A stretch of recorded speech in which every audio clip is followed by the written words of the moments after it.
What's going on, everybody? This is Alex once again with another episode of the EOT News Flash. This is episode 116. 116. We are making waves. This is 2020, a year in preview. If you got to check out last week's episode, it was me basically going over the top parts of the decade after we did a bit of a year in review for 2019. And tonight, I am joined by my good buddy directly beneath me, Mr. Chris. How are you tonight, sir? Hey guys, how's it going? Oh, doing good. Appreciate you jumping back on tonight. How was your New Year? New Year was great. Yeah, Nice. I thought I was going to be in bed by 10 o'clock for work the next day, and instead I was up till 2. Live and die by the sword, man. Yep. Back at work by 6 a.m. There you go. I like the hustle, man. I like the hustle. Yeah, so we are here tonight to do a little bit of preview for this year. There's a bunch of cool products that are releasing this year. I do need to make a quick adjustment to the background, though, because right now we don't have current artwork. So let me go ahead and quickly... There it is. Elspeth is now on the screen. You can't see that, but I can, and it looks great. So basically, like I said tonight, we are going to be digging into all of the releases for 2020. We got a bunch of stuff to cover, and we're just going to jump right into it here with the very first thing that's coming out this year, which comes out in the next couple of weeks, actually, Theros Beyond Death. So just before we jump into a couple of cards here, because I want to dig into some mechanics here. Chris, what are your sort of memories about Theros? Did you play during the original Theros block? Yeah, so Theros was one of the first blocks I was super into. So I first started playing like near the tail end of Phyrexia, or New Phyrexia. Then RTR was where I was like, learning the basics of Magic the Gathering. Sure. And then by Theros, that was when I was like actually starting to build my own EH decks, starting like actually be able to build some standard decks. Nice. And it looks like we got a mono black deck again, and I am super excited. Yeah, we'll definitely get to that. I have fond memories of Theros as well. It's where I started actually doing my first Star City Games Invitational Qualifier win was with Mono Blue Devotion during the standard season. So, you're on Thoughts Like God of the Sea, Master of Waves, Pack Rat, Thoughtseize, Great Merchant of Asphodel. I've got fond memories of this set too, and of course our girl Elspeth, who's coming back thankfully. Good times. Yeah, and so of course the set drops in just the next couple of weeks. The pre-release is not this weekend, but the next weekend. Be sure to check out the set reviews that are going to be going live here in the next couple of days.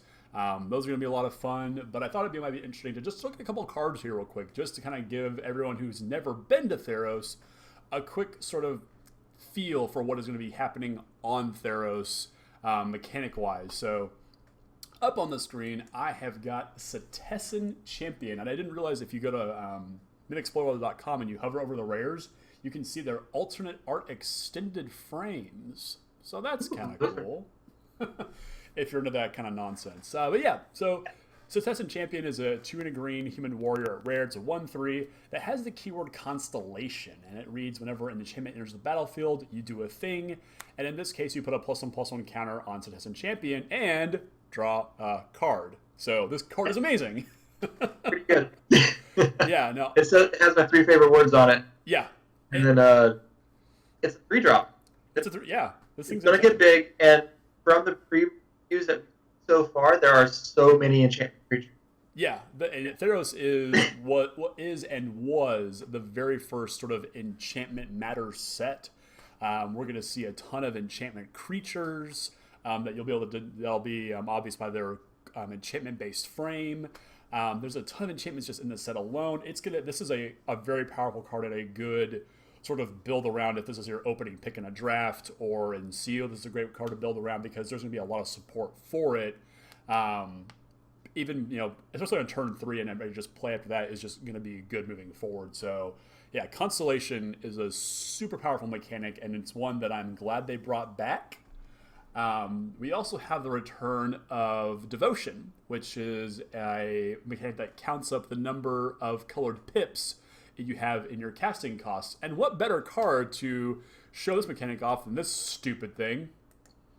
It's Great Merchant of Asphodel. Oh, Gary, I missed you. God, what? Like, I still win EDH games with that card, and Mono Black Devotion was the deck that I used to run back in the day yeah. when Theros was a thing. I was like, hey, maybe we'll get Gary back. You guys were all like, nah, I don't think so. I was convinced that we would not get it back. Fortunately, it has been upshifted to uncommon. That is about the only thing they could have done to bring it back and make it actually fair, I think. But this card is just so oppressive. But it is no what it is. matter what, it's going to be a 4-life swing. Yeah. Chances are it'll be a 10-life swing. Yeah. I saw a line this morning on Facebook that basically starts out with I forget the name of the like it's Dreadhound, the life-linking haster from Ravnica, right. And you curve that into, I forget the name of the 2-drop, but then you play Ayara, and then the new 4-drop that exiles a creature as it dies and brings it back a copy of it as a nightmare, and then into Grey Merchant, and it's just this. So then, another card too that's going to be great for the devotion that hasn't officially been spoiled, but was in like that unofficial spoiler that we got back like 2 months ago. Was Underworld Dreams. Uncommon. Yeah, every time that draws a card, lose a life, or is it right? So like just those two right there is 5 mana or 5 devotion. Yeah. So it's going to be a thing, and I am here for it. yeah. I'm all for it too. Honestly, it was a really cool deck. The biggest problem that I had with playing against and playing with Mono Black Devotion was just like the curve of like Thoughtseize into Pack Rat was just just oppressive. And both of those cards aren't standard, and I don't think they're ever going to be standard again. No. So, yeah, I don't. But I think I think we have a good shot at maybe taking down green decks with Mono Black. So that's all I'm hoping for. We'll see. I mean, we've seen some cards that we'll get to in the set releases that are just absurd in green, and I think the shells that exist still are only going to get better. Theros also happens to be the land of the gods, and of course we are getting a return of our pantheon of gods. The one I wanted to highlight tonight, however, is Helion Son crowned, 2 and a white for a legendary enchantment creature god, indestructible as all gods are, has the devotion mechanic on there as well. As long as it's 5 or more, he is a creature. Whenever you gain life, you put +1/+1 counters on a target creature or enchantment you control, so you can actually make if let's say you have like an Oblivion Ring in play, you can make it a 1/1 Oblivion Ring. That's pretty sweet. And also give another creature you control lifelink by paying 1 and a white. Everybody's already seen the Walking Ballista, or is it Walking Ballista is what I'm thinking of. Walking Ballista, Triskelion, Spike Feeder. Yeah, they're all infinite combos with this guy. I was just surprised that they put in another 2-card combo in Pioneer, and they're trying to promote Pioneer's card. Yeah, and we'll definitely have to see if that actually becomes a thing. Obviously there's a minor amount of tutoring in green and white. I think that's going to be if people were able to make Steely and Belladar Sovereign a combo, and that's 3 colors. Yeah. If they're going to make that a combo, this is a much easier one to pull off. They'll find it. And that's true, but we had to remember that Oath of Nissa was in the format at that point for Pioneer, and that just enabled you to cast anything for basically green mana, which it is what it is, and I fully expect to see that combo in Pioneer take place. But I think just on its own, I think the God Cycle that we'll get into super powerful, and of course I want to show off that super sweet alternate art frame. So if you're on the YouTube channel watching this, just look at that artwork. And can we get those? Have they confirmed get these ones in the limited edition packs, or like the collector boosters will contain these. It's not going to be like a Comic-Con exclusive, kind of like they've done Planeswalkers in the past. These are cards that you can actually open in booster packs, which I am all for, because I am all but certain that I'll be buying one of those collector packs because I'm a glutton for punishment and a gambling man. Also go back to Heliod real quick. I remember the older one was like he gave like everybody vigilance, and then on top of that, in the old set, he was kind of like the big bad. So kind of to see how the story goes if Heliod still going to be like the big bad guy in the set or not. Yeah, absolutely. Next mechanic that's actually a returning mechanic to not from Theros but from Dominaria. We've got Sagas returning, and this one's pretty crazy. This is Kiora Best, the sea god. 5 blue, so 7 converted mana cost. Does the usual Saga thing where it comes into play. You put the counter on the first chapter, next upkeep, second chapter, third upkeep, third chapter, and it sacrifices it. So this one gives you an 8/8 blue Kraken creature with hexproof on the first one. The second chapter taps all non-land permanents that target opponent controls. They don't untap during their untap step, so it's a mass sleep effect. And the third stage is gain control of target permanent, an opponent controls, and untap it permanently. Yeah. Yikes. The only thing holding it back is 7 CMC. But that being said, we've seen in Standard lately with Nissa and like how big some of the like the double X blue spell and the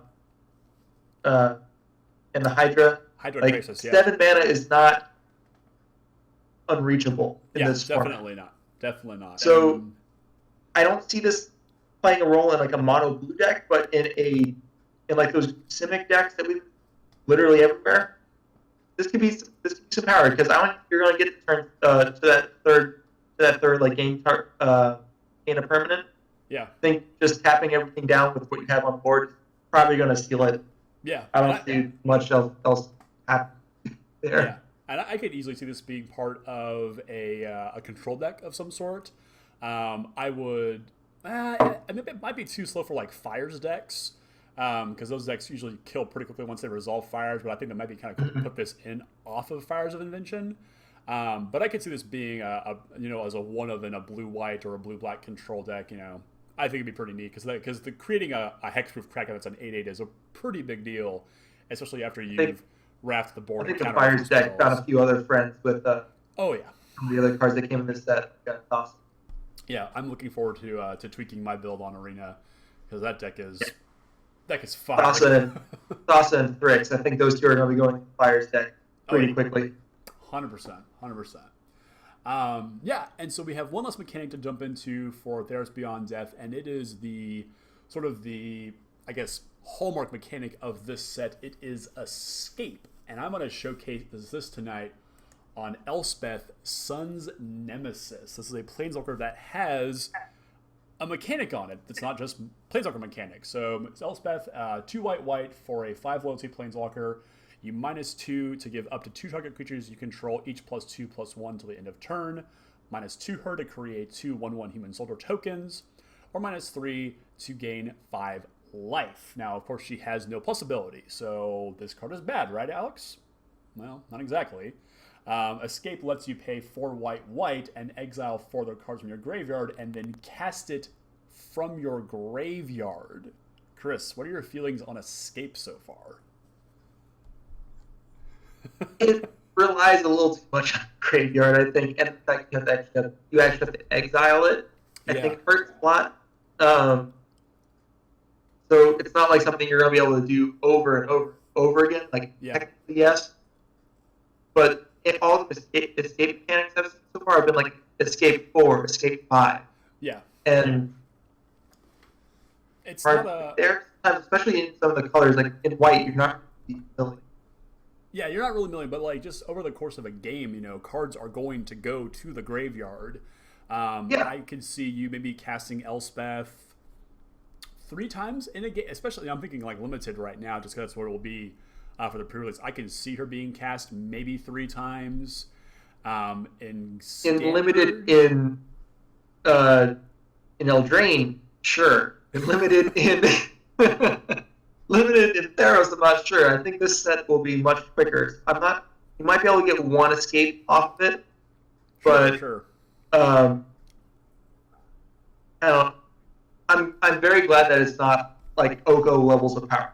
You don't that. Yeah. And none of the planeswalkers I think are that good. It's not Dredge. It's not Flashback. I'm very happy for all of us not being back necessarily.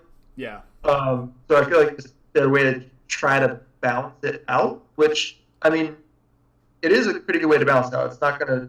I don't think this mechanic is going to break the game necessarily. Mm-hmm. So and it does give a little more, I guess, potential to build around. Yeah, absolutely. There are a couple of cards that mill target players specifically in this set. So I think we are going to see maybe not a white-based sort of escape deck, but most of the colors as far as I've seen so far all have escape cards in them. But I do think we'll probably see an actual, mono whatever or blue-green, blue-red, whatever color you want to make it, escape deck in Limited. Obviously, we need to see the full set revealed here, but I'm a big fan of this mechanic personally. Yeah. I like flashback on cards. I like unearth on cards as well. And like you said, I think the mechanic is balanced. The exiling cards from the graveyard is a pretty steep cost, especially in games of Limited where recursion can be quite key if you're going to pull regrowth effects. But I think this is going to be pretty powerful. I don't think it's going to make a huge splash in Standard. But I'm willing to be surprised here. I would hope I'm going to be surprised here because this is a cool mechanic. It's a very flashy mechanic, and I do hope this really plays as well as I hope it does, and it's not a dud. So yeah, I think if we had more Phantom Fluting style effect cards, this mechanic would actually be good. We have the red instant speed from Eldraine. I'm blanking on the name all of a sudden. Discard a card to draw 2 cards. Effect. And there's also the red one with from War of the Spark that also creates an army future token for you. So I think, that one costs 3. Yeah. But yeah, there's ways of filling your graveyard. And there's cards in, like I said, that are in Beyond Death that allow you to target the player you want to mill for. So I think there's going to be a deck that can actually take advantage of this mechanic. Maybe not abuse it, but I don't think they want this mechanic to be abusable. So right, I saw there was the red enchantment they spoiled, Underworld Breach. That's the enchantment that stays around for 1 turn. That is a scary card. And then it gives everything unearthed. Yeah. Or not unearthed, but it gives everything escape. Yeah, and we've seen a couple of Mythic Titans that have escape that are very, very mechanically cool, but I don't want to get too deep into spoilers tonight because we've got a whole bunch of products to go over tonight. So, Chris, just give me your initial gut reaction. Is Theros Beyond Death going to be a win or a loss for you? I think it's going to be a win. Yeah. I know it's definitely going to be back on Friday nights for some drafts. Yeah. Same here. I'm looking forward to it. I love Theros, and I cannot wait to go back, especially without Thoughtseize. We can close the book on Eldraine, finally. I would. Yeah. That's all I'll say about that. All right, so next up in now I will say I don't think these are all in chronological release order. I'm simply pulling these off of the order that they are shown online. So maybe not in the right order. That's okay. So next up, I want to touch on our next set coming out this year, which is going to be Unsanctioned. I got the little logo there in the front. So if you're not familiar with Unsets, they are basically the joke sets of Magic. It's a silver border set, only this time it's going to be a box set ready to play out of the box. It's actually coming out on Leap Day this year, February 29th, so that's kind of cool. It's 5 30-card decks that all come in one box, and it's out of the box ready to play. What are your thoughts, Chris? I miss the packs.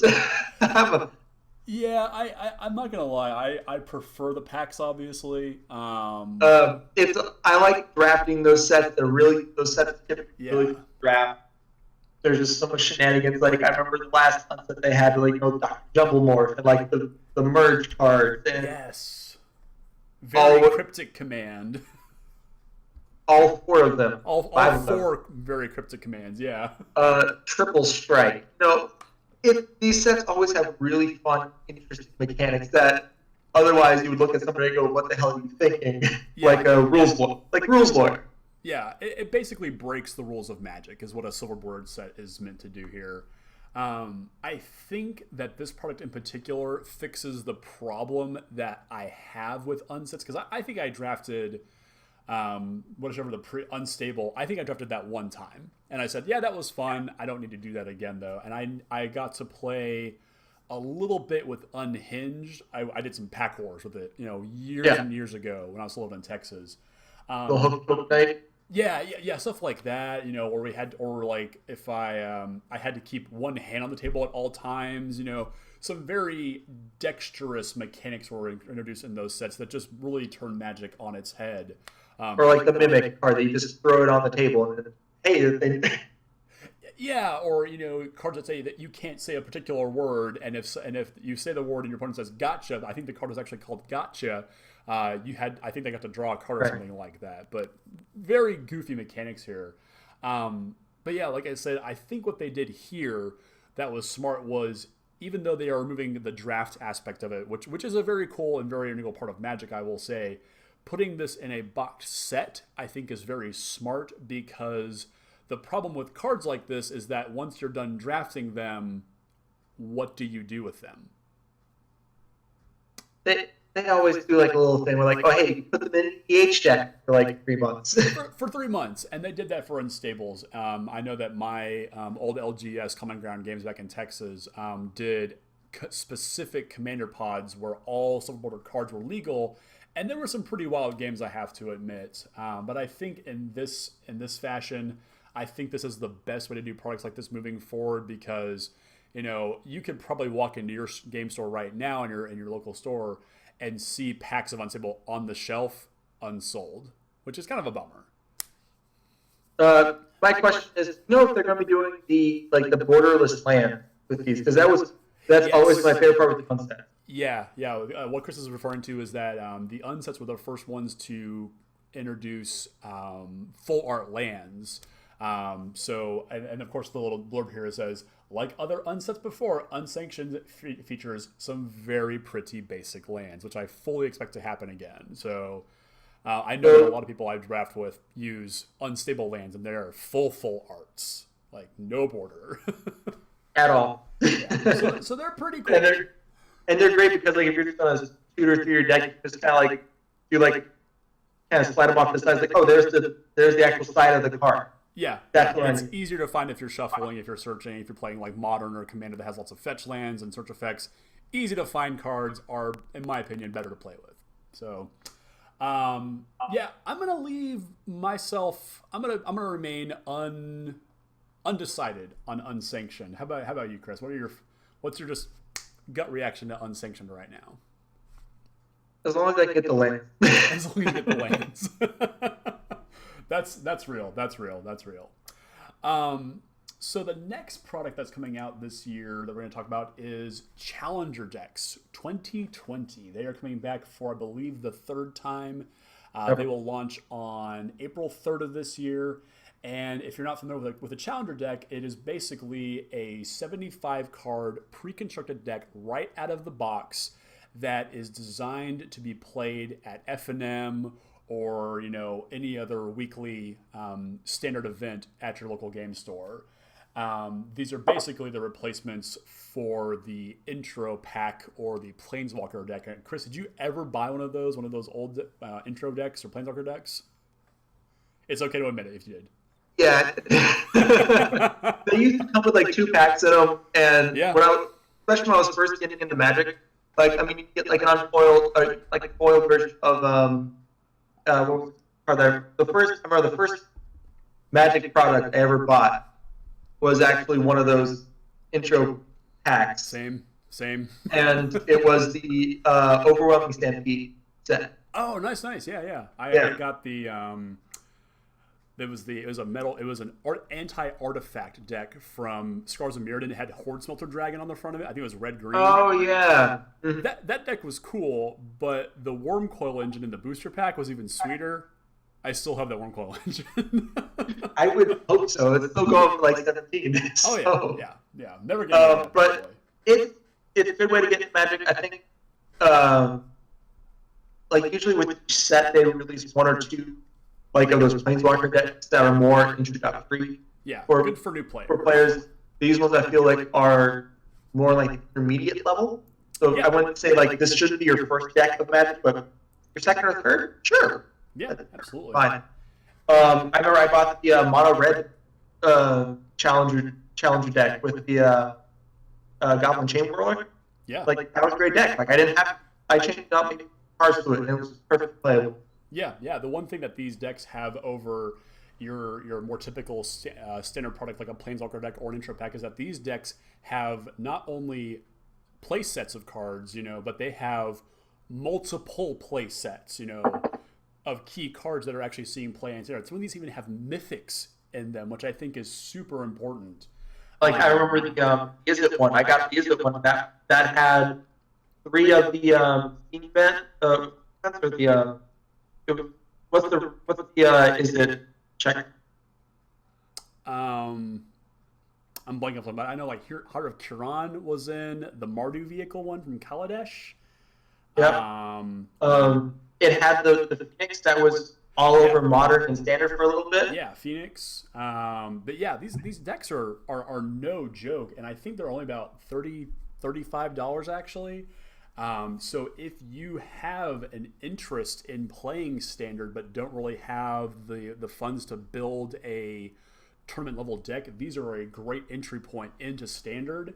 And so if you have an interest, they're perfect. And especially with the sideboard there too. It's like it's actually the first show a lot of players have a sideboard. Yeah. But you're gonna get the full box that's actually capable of holding all the cards, which is super important. I think 60 card main deck, 15 card sideboard. There's all kinds of great stuff from there. Like I mentioned, they are really geared toward Friday night casual game store Magic, which I think is a product that needs to exist. There's always been products for every other kind of Magic player out there, except new Standard players, and I think that's really important to have moving forward. So here's the question, though. So they've typically done it with like one or two colors every, like kind of like those big decks of like whatever the current Standard meta is, right? Will any of them not have green?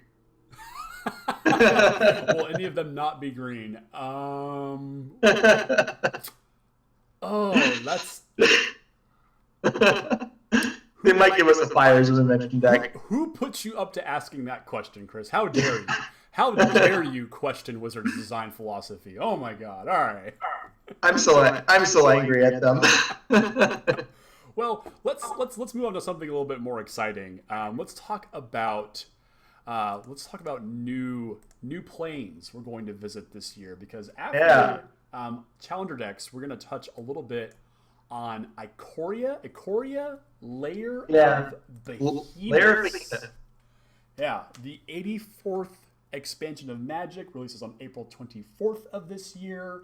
There's been notes about building your own monsters with mechanics, and it's literally just a plane of beasts and monsters, and the 5-year-old kid in me just goes, yeah.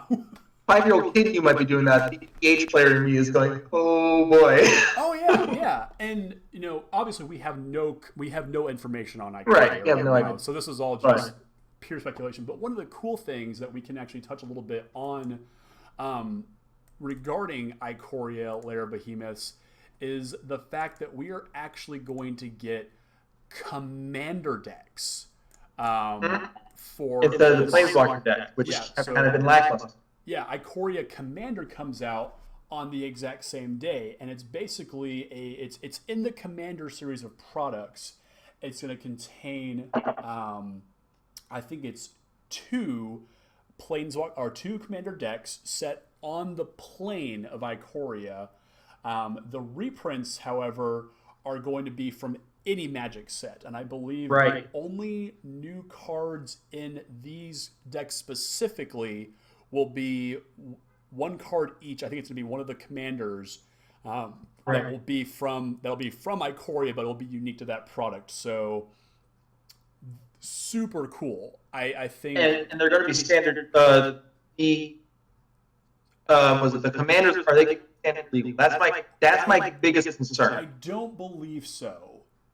I don't Because think we so. kind of are issue with what they did with the Brawl decks from Eldraine Yeah. coming into play right now, where like the Torvald is taking over standard. Yeah, and that's a really good point to bring up, and that could cause some confusion if you pick up a Brawl deck last year and you pick up one of these decks this year, and whatever card is in there, you try to take that to standard, and all of a sudden you've got an illegal card in your deck. I think they're going to really need to make sure that this is very, very clear. I would say it's really a function of the fact that Brawl has kind of been a format that has languished. It's only playable on Wednesdays on Arena. You could have played it every day. I think in December after you paid like $15 on Arena, which is just ridiculous. I will say it's the best thing on Arena. That is also true. That is true. Very true. But I think that they will need to make sure that is very clear on what is legal, what is not legal, because this will be the first time. Well, I think it's pretty easy. The colors are really starting to get blurred here. This is the first time they're getting as blurred as they are between kernel sets and standard. Yeah, I do think that we're going to see it very clearly pointed out, because we had Commander decks last year. We had Brawl decks last year. I don't know of anybody who got them confused and tried to put Savine the Chronoclasm in their standard deck. Right, because they were set very clearly separate apart, right? Like they have like different set symbols, everything like that. Yeah. So as long as the set symbol's different, I think it's good. What I would be interested in, so this kind of is going to the set in general. Mm-hmm. It's called Lairs of the Behemoths, right? Yeah. Back in the day, there used to be Lair land cards. Ooh. I'd be okay with Lairs coming back. They were kind of neat. Yeah, like some 3-color lands. I'd love to see some of those. Yeah, that'd be cool. I am very curious to see what obviously again without any information on what Icoria is going to look like.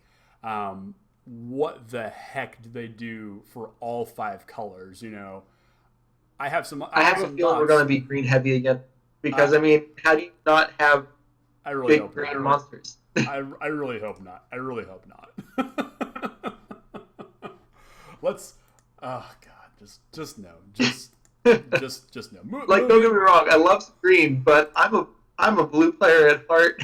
Yeah, I need some big old sphinxes. I need some leviathans in my life. If we're gonna go behemoths and monsters, I need that. But yeah. Let's move along to our next product. We're gonna touch on this for 2020. We're looking at Core 2021. Hey. It's a core set, and it's going to feature Teferi this year. Hopefully not in 3 Planeswalker cards, because... Yep. Does my face say it all? Yeah. I'll be okay if they bring back the bad student card with Teferi as a child. That'd be kind of neat. That'd be kind of cool. Generally, my thoughts on core sets is that they are very fun to draft. They are very, they're simplistic, obviously, not very mechanically deep, but a great way to just play Magic. There are always important cards in there, so not a whole lot of interesting. We'll get our shock reprint. We'll get a couple other, the big ones in there. Yeah, they'll do something like Escape Shift or a Crucible of Worlds, something to that effect that's going to sell the packs. And the draft environment will probably be pretty good. There'll probably be some type of like Cavalier-esque cards that'll come out in these ones again. Oh yeah, always a full cycle, but other than then, like you said, 2 or 3 Teferis, probably 1 or 2 creatures, and 2 or 3 planeswalkers. Yep. So we'll see. But yeah, of course that's always good. If it's going to be Teferi themed, I wonder if we're going to get some either Phyrexians or some Slivers.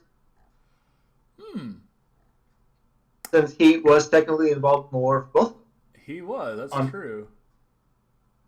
Lore-wise, they can actually do a lot with for 2021 because Teferi's been so much of the lore. That's true, yeah. I'm curious, because I'm thinking back to 2020 and how it was very Chandra themed, but there wasn't a whole lot of real story implications. It just showed her as a child, a teenager, and her full adult self with a couple of Right. Spitfire and Ember Cat and things like that. I'll be interested. But she was also a planeswalker at the very beginning. The fairy we know used to be a creature, human wizard. Was a creature, yeah. And then Mage of Zalfir.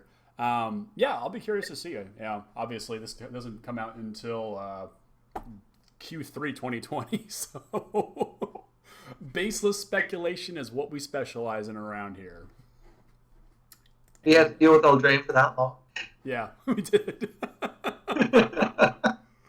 Sorry, Eldraine. You were fun to look at and fun cards, but I will not miss you. It's time for Eldraine to go bye-bye. So moving right along. So Core 2021, Q3 this year.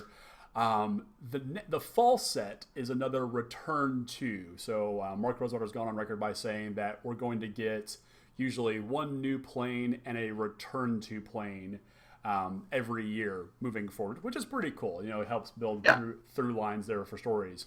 And this year, we're going back to Zendikar. Yes. Eldrazi free. Yes. Without Eldrazi. No Eldrazi. No shenanigans with Titans. Yeah. Mark Rosewater, quote, "We return to a Zendikar without Eldrazi and revisit the adventurous world players fell in love with." Chris, did you ever get to draft original Zendikar? Original Zendikar? Original. We're talking OG 2009 Zendikar. No. Oh, man. I started New Phyrexia, which was just after original Zendikar. Oh, that's so you were about 2 years too late. Oh my God. No, I started summer of 20. Okay, yeah, New Phyrexia came out in 2011. Tail end of 2011, I remember seeing New Phyrexia once on the shelves a little bit later, but summer of 2010 is when I started. Yep. But I remember seeing a lot of those cards out, yes. And I definitely remember getting smacked by a few Eldrazi. Yeah.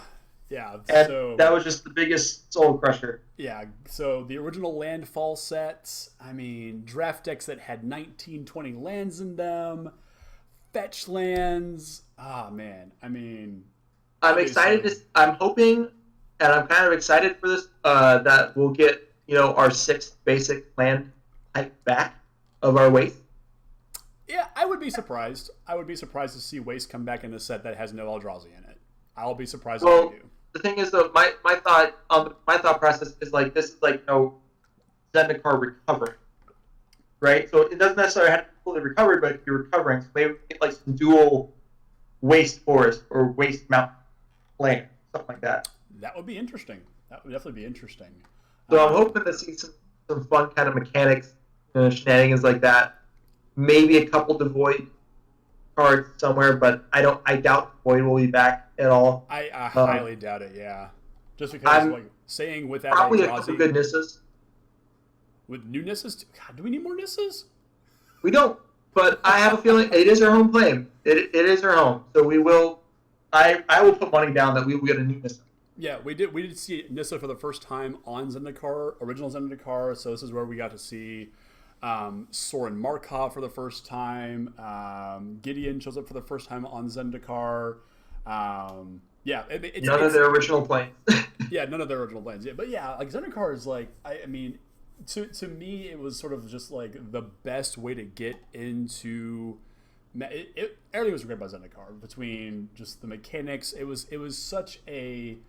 For the first time, we weren't really dealing with a plane in peril where Nicol Bolas is trying to blow up Amonkhet or anything like that, or there's a war somewhere. It was just an adventure, and I think that really resonated with a lot of players, just being pure, good old-fashioned, I'm going on an adventure, I've got my treasure map, I've got my boots on, and I'm going to go exploring. It's just awesome. What are you talking about? There were the Eldrazi on Zendikar. In Zendikar, there were no Eldrazi. They only started showing up in Worldwake and Rise of the Eldrazi. Original Zendikar. Okay, you're talking. Okay, I'm thinking the whole block. Yeah, the block in general. You're talking about this. Itself. Yeah, triple Zendikar draft is one of the best formats of all time, hands down. Okay. Hands down. Wait, no, Okay. World Wake was devoid of Eldrazi as well, if I'm not mistaken. But anyway. World Wake, we also got Jace. Yeah, we did. And Stoneforge Mystic.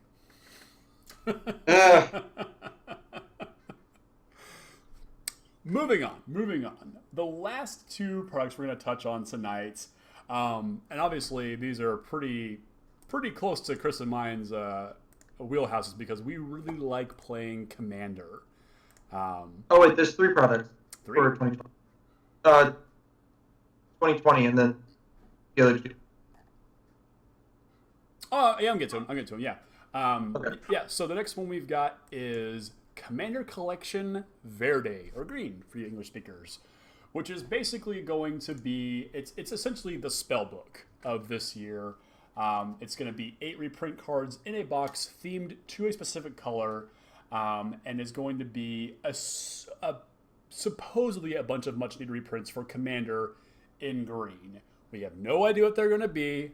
I'm not gonna guess at this point, but there is going to be a regular version and a foil version of this, so that's cool. What do you like? Is this of interest to you here, Chris? I'd be lying if I said no. I mean, we saw what I did with Secret Lair. Yeah, that's true. Yeah, and I do think that this is going to be. I think this is a smart product to release. Yeah. And it, not gonna lie, like, I mean, I buy, like, from the vaults for Commander. Yeah, yeah. Because you get one of, and they're powerful cards. Yep. And then, yeah, I mean, green has some of the best, oldest cards that have not been reprinted. Yeah. I mean, we could sit here for probably half an hour, if not more, on all the cards that could and should be reprinted in this. But I think it's pretty safe to say that they're going to follow the spellbook of like Gideon and Jace's spellbooks, the template there. Give us, one really good reprint, 2 or 3 mediocre ones, and then the rest of the set's going to be just kind of generic filler, but are still, plenty playable. Your rampant growth effects of the format. So, it's going to be cool. The alternate art will make it worth it for people who, like that kind of stuff. So this is a more niche product in my opinion, but I still think it's going to be, definitely worth it here for people who are into Commander. I'm interested in the fact that they actually did, like, from this early on, so there's going to be 2 different versions where there's a premium and a regular edition. Because I remember, like the Gideon spellbook, like Jason's spellbook, they did all regular ones, and then you had like a foil single card pack that would have like your one foil. Yeah, and I think they're doing the same thing here. No, it's either regular or foil editions of all of them. Right. Yeah, and your local game store has to be a WPN premium store as well, which is kind of lame, especially if you have a smaller local game store, local Magic community in your area. But it's I think it's not the end of the world because it's the same cards. Yeah, but come on, go try the foil deck 4. No, Chris, nobody's trying to do that but you. I mean, no, just okay. You're trying to do that with your modern deck. Don't tell me that. I know you're trying to do that with your Jeskai deck. No. Just a few cards. Yeah. Okay, yeah. So before we unveil what I think is, at least in my opinion, the big set of this year, at least from my perspective, do you also want to mention that we're going to have Commander 2020 as well. It's going to be, it's tied into Icoria. I just realized this here. So Commander 2020 is Icoria Commander. In addition to having 2 of the Icoria Commander decks, which Zendikar will also get these decks as well. We're going to get 5 pre-constructed decks for Icoria, 71 brand new cards, and I believe there's going to be a total of 12 premium foil commanders as well. Obviously, the reprints can be from anywhere, but they are going to be set primarily and thematically on the plane of Icoria. So it's cool that we're going to be able to get big commander product and then the smaller subsets for Icoria and Zendikar each having 2 decks apiece. How that's going to look, I have no idea. So, but I like the format, and on top of that, it keeps the Mies out there happy with commander products around. Yeah, and as long as they're good commander decks, I'm happy to have them come out. It's going to put more copies of much needed singles back into circulation. So more commander products is more Soul Rings. Yeah, there's never a bad. More Soul Rings, I have a feeling Arcane Signet will be in all of these decks. Oh, I can almost assure that. Has to. Because right now it's at $11 or $12 a piece. Yeah. Because they're owning those Brawl decks. Which is not. And those Brawl decks, like you get Corvold and a Signet. It's like, okay, well, there's the price of that. And a Shockland. And a Shock. And a Temple. And then, unlike the last 3 or 4 years, we're actually getting 5 decks. Yeah, 5 commander decks for the first time in long time. Yeah, since we had the enemy-colored Planeswalker. Enemy-colored or the enemy-colored. It wasn't Planeswalkers. It was just creatures. Well, I remember there's Healy.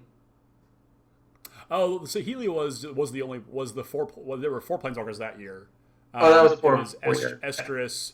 Okay, that was all the Planeswalkers. Yep. Yeah, but those were monocolored. Oh no, yeah, they were tricolored, and Sahila was only 2-colored one. I remember we had the single colored. We had the wedges. We had the. There was the tribal year. Yep. Yeah, 2018 was the. That was the Planeswalker year, with Sahili being the only 2-color Planeswalker. The rest of them were all 3 colors. Right. Commander 2017 was the tribal, so the dragon, the cat, the vampire, and the wizard decks. And then, man, why does it take so long? 26 was single colored. Yep. Planeswalker.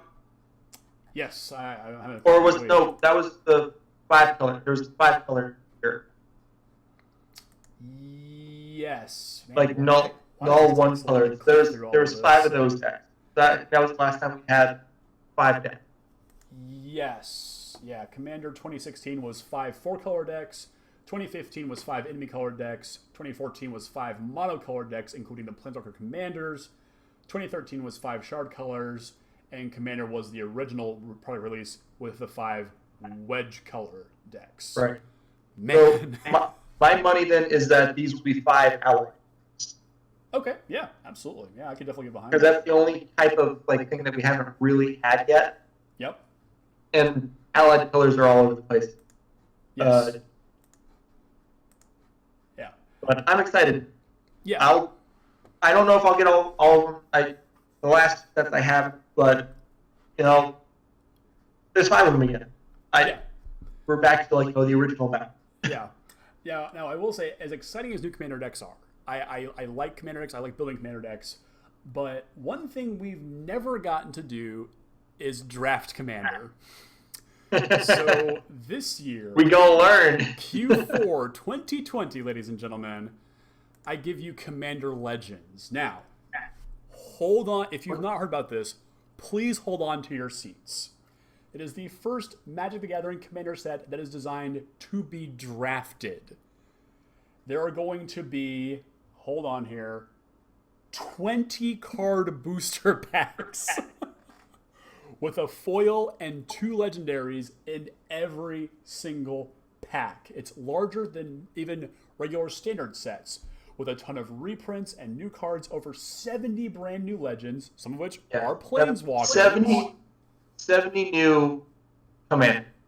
Yeah, let legends, I wouldn't say commanders because they're probably being very vague there. Planeswalkers, creatures, probably some enchantments and artifacts. I wouldn't say they're all commander play. They're probably going to do a whole bunch of funky things though, where this card can be your commander. And yeah. So we've already had some Planeswalkers that had that subtext, where it can be your commander. Yep. I wonder if they're going to do an artifact or an enchantment. Not a creature enchantment, not an artifact, creature or just an enchantment, legendary. I wouldn't be surprised. I would not be surprised. But yeah, it makes for a really interesting build. Yes. I'm super excited. Yeah, the cards are going to be from basically any point in Magic's history, and they will be legal, obviously, in Legacy, Vintage, and Commander. This of all the products for this year, this is the one that I cannot wait for. 20 card boosters is quite absurd. They need 20 card boosters, honestly, though, because otherwise, imagine trying to draft the 15 card pack. Like, yeah, we're getting more probably common, I imagine. But that being said, those commons are going to do a lot. They're going to go a long way for filling out. Yeah, and this is what they're called. This is what their innovation product is for this year. So these are always the sort of the out there sets. So things like Vanguard, Conspiracy, Archemy, Plane Chase, the sets that really introduce a new, not really a way of playing Magic, but a variation on it. So I will not be at all surprised if there are, new methodologies to the draft. Like, obviously we touched on there's 20 cards in the pack, so that's 5 more than normal. Yeah, exactly. So that adds. So in my at least my breakdown, I would say 3 commons, 1 uncommon, 1 extra rare. Maybe, I don't know. So obviously, 0 information on this except for what they told us already. There's some cool art out there of, I think, Baron Sengir is getting new art. Saskia, or no, not I forget the character's name, but the art's out there and it looks super sick. To be fair, for all we know, they could also be throwing 3 extra tokens in every pack. Yeah. I would hope not. I would really hope not. We're also going to get 2 pre-constructed commander decks from this line as well. So that's pretty cool as well. Slightly different than the Zendikar and Icoria commander decks. So these will be pretty cool, I think, here. I will admit, I'm a little sad. We in the Magic community, we lost one of our favorite jokes of every one of those master sets or modern only sets is like, hey, look guys, it's Commander Master. Oh yeah, I mean this is effectively what that is. This is Commander Masters. This is the Masters product of the year. It is for the multiplayer crowd and is definitely going to change up how draft is done, obviously, and I really hope, kind of like you said, if there's going to be a legendary enchantment that's not a creature, I'd like to see some really cool innovation, to steal their term. I'd love to see some new stuff for this product launching. This launches all the way at the end of this year, so we do have to wait quite a while, but between now and then, there's going to be plenty of stuff to dig into, so I'm super hyped. I'm ready for this year for Magic. Let's put it that way. Yeah. Magic is looking bright. Yep, absolutely. So that's going to do it. So long as R&D doesn't repeat. Yeah. Sorry to put the damper on there, but let's be real. It's pretty bad when I don't know if you watched the episode from last week, Chris, with my cards of the decade. It's pretty bad when a card printed 4 months ago makes that list. You could have made an argument that 3 or 4 cards in the last couple of months could have made that list. I really, originally my list was 20 some odd cards, and I just thought this is way too many. So it took a while to cut that list down to where it was. So Once Upon a Time could have made it. Veil of Summer almost made it. Nissa, 3 Teferi, just the Hydra. Yeah, just plenty of cards could have made that list, but that was a tough list to break down and really finesse. I'm happy with where it ended up though. So, and if you haven't already watched that, please go check that out. It's my top cards of the decade, 2010 to 2019. Would love to hear your own cards in the comments there. So that does it for this week. We'll be back next week with the not Zendikar, Theros Beyond Death set review that launches. We're going to start launching that next week, so that'll get you ready for your pre-release, which is next weekend. So definitely hope you guys and gals tune in for that. But until then, don't forget to check us out over on Facebook, on Twitter. Like, share, and subscribe to the channel here on YouTube. There's always new stuff going up. And yeah, big thank you to Chris for hanging out with us tonight and talking Magic. And see you guys next week. Yeah.